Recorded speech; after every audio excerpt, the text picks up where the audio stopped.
how many. Well, you don't know how many there are, but there's certainly more than one. Okay. So it's the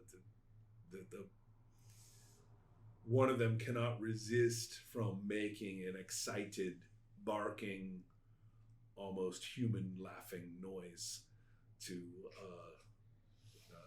almost hyena-like for a dog-like creature, and is they're obviously quite pleased at their opportunity. So your next thing to do Is that run option. and I presume you're also going to. Yeah. It's like I don't know. Maybe it works like, okay, I really want this. Like I'm not hiding this situation at the moment in any way. I want it to be like as loud as possible. To All of you are forcibly alerted to the situation. And let's see how far you got with what you were doing before the interruption. We know about you. So let's do Helma. Okay, so because yours is complicated. I still only have what's my connection to this thing. Yes. I don't have my I guess that's a good question. Do I get further with computer? No. Telegnosis, because I have to I want to figure out if something here is what I need. Yes. So I think that what's better than computer. Computer just would give me more data I can process. Right, correct. Okay. One thing that I will point out is that a lot of the data you have found is very rich in detail, but it seems to be about traveling back and forth to places, and makes no sense. It's just, and some of there's some weird stuff about it too. We can talk about later. Right now, however, yes, Right now it makes still no sense, so I should try to figure that out. I have this +1 next to my psionic abilities. That's because you're an archivist. It's not for the same reason. Okay. She has a side chip built into her head. You are simply, because you are an archivist, you have bonuses to your psionic ability. So that bonus comes automatically. Yes, it does. And I need 1 stunter because it's taken. Got it. Ooh, so that's 12. 6, 12. Is that 2 successes? No, it's not. No, you would need a 16. It goes up by 10. Oh, right, okay. Right. It always goes up by 10. Right, Got it. Yeah. So in that case, you have 1 degree of success, and this is not so bad. There are some things that you are learning about the organization of this information. And I'm looking at my little information database here, and the first thing is that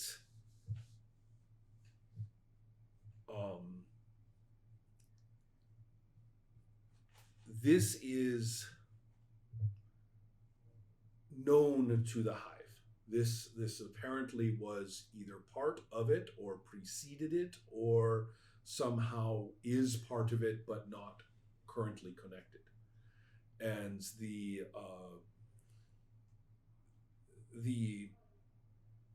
idea that you are supposed to come here and that you are supposed to contact, connect, and activate to specific functions here that actually don't seem to have anything to do with this vehicle.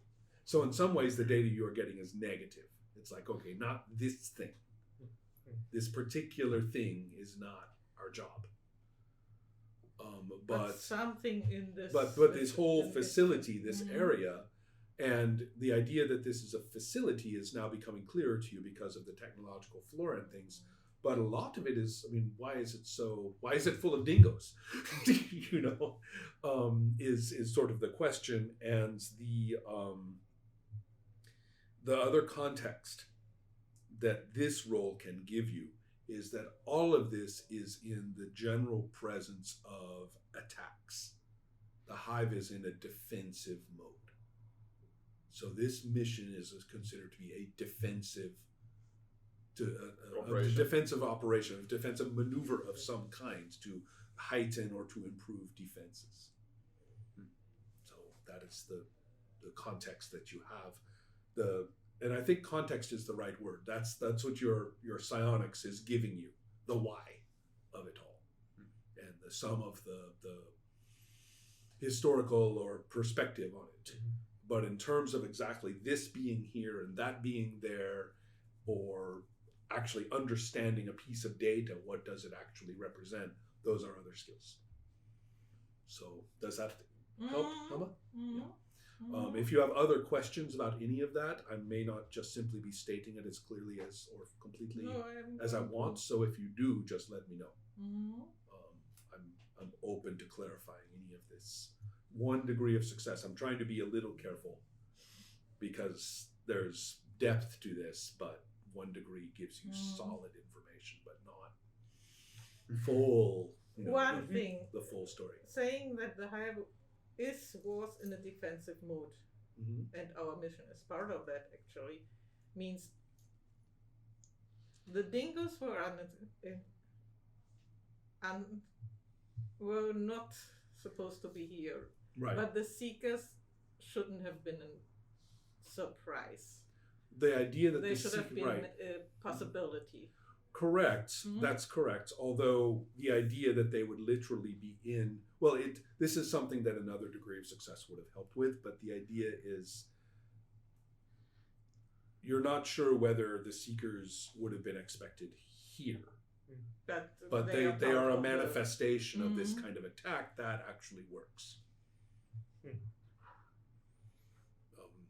So with all that said, finally we move to talking to this poor fellow, who, as we recall, is 34, 39, 90, and he's looking at you now in a puzzled way, and you have enough perspective on communication now of different kinds that you can tell he's trying to connect with you telepathically. I tell all the others that what is happening while this is going on. Okay. This is at the moment this drone is busy trying to get things unsnapped from the car and is up there working away. It's like, okay. Right. So what do you do? I first try to connect with him. See you do telepathy, and it's 6. I have so high now, so it won't work. 24.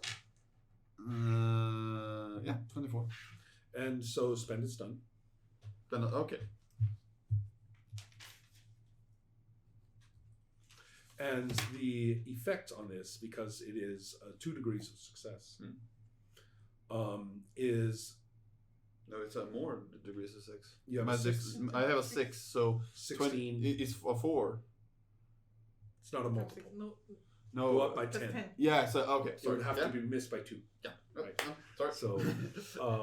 So the effect, however, puts you at 2 degrees, puts you in kind of a deadlock. 1 degree of success, and you would have made contact all right. Just not maybe the way you want. 2 degrees puts you in a deadlock, a crisis of telepathy. You can communicate, but I will describe how strange it is. To absolutely establish telepathy, now you are getting, I'm explaining to you because now your character can analyze the connection.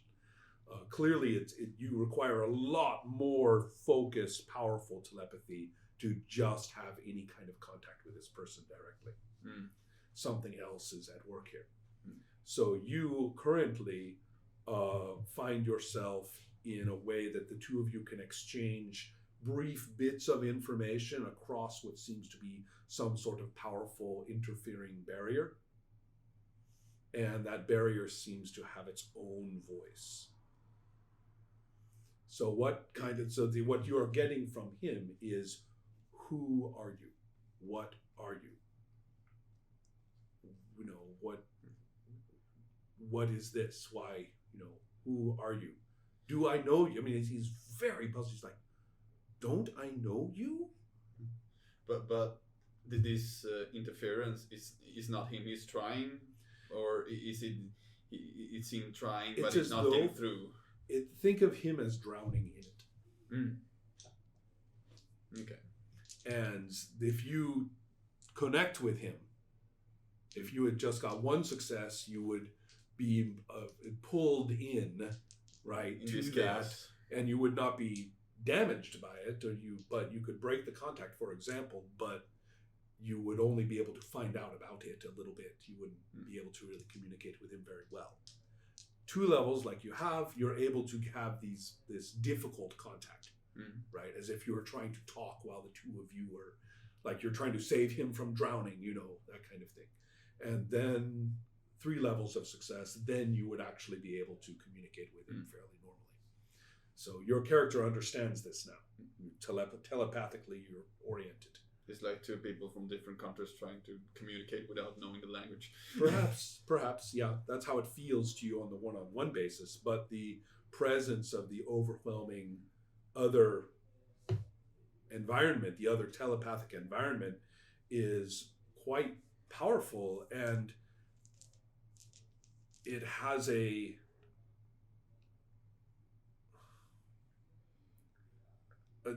terrifying will of its own, a terrifying, forceful, striking willpower of its own, which is basically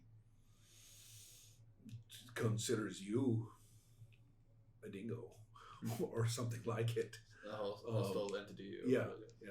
And what's perhaps the worst for you is now you're beginning to recognize it. Remember that hive you wanted to get back to? That's it. That's the sea that he is part of. But his attempts to communicate with you outside of it, because he thinks he knows you, and the fact that he's alive in here and has been tended to is not working with how he looks at things. So he's trying to think for himself. The trauma of this is kind of painful to contact. He's asking, "Who are you? Do I know you?"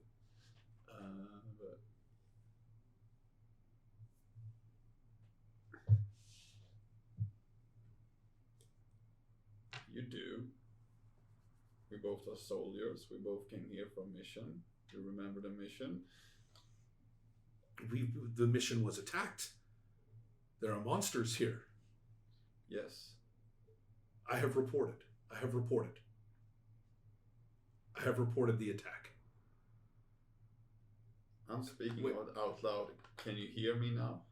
He jolts, like, as if he's trained to respond to sound, of course, because that means enemies and things and military signals are sometimes given with sound and things. But the idea that you communicated with it is he's having the same reaction all of you did. Then I'm asking, is this easier for you? He is looking at you and he is saying, "What are you doing?" And again, just the 2 levels of success, right? These are flickers back and forth through this medium, and he screams, "Help!" And the soothing mind, the soothing overmind calms him, and you start to lose that contact.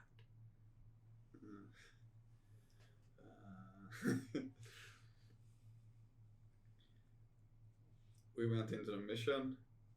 We have lost contact with the hive mind. We don't know why. You are still connected, and you are hurting us. Why are you hurting us? We just want to help. He is at this point is desperate to make sense of this situation. The hive mind is rejecting the idea that you are you. He is, with his own eyes, is seeing that you are you. And the idea of being disconnected from the hive is a little bit like... What, angels real now? Yeah.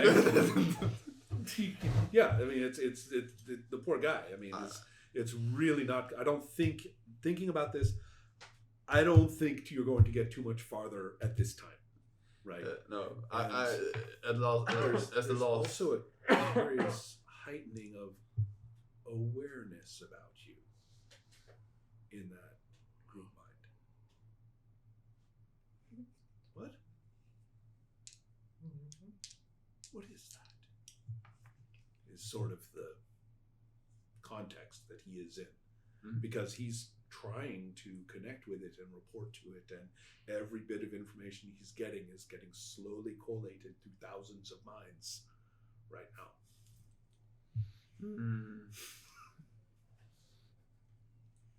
This is a hard thing. Right. So you just keep ringing that doorbell all you want. I know it's working. That's one thing for sure.